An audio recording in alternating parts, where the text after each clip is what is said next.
আসসালামু আলাইকুম। সমাজে প্রচলিত আরেকটি ভুল ধারণা।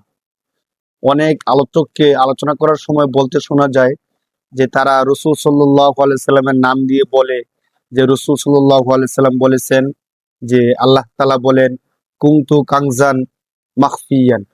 আমি আল্লাহ গুপ্ত ছিলাম বা গোপন ছিলাম। ফা আহবাবতু আন উরাফা।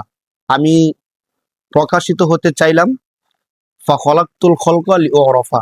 অতঃপর আমি এই সৃষ্টি জগৎকে তৈরি করলাম সৃষ্টি জগতের মধ্যে পরিচিত হওয়ার জন্য বা সবাই যেন আমাকে চিনে।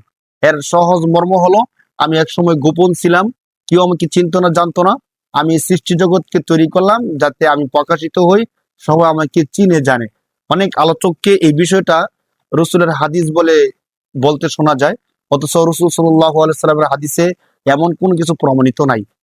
এমনকি আল্লামা জালালউদ্দিন সৈয়দ রহমতুল্লাহি আলাই, ইবনে তাইমিয়া, আল্লামা জারকাসি, সাখাভি এমন ঐতিহাসিক প্রসিদ্ধ ব্যক্তিগণ পর্যন্ত বলেছেন এটা জাল হাদিস।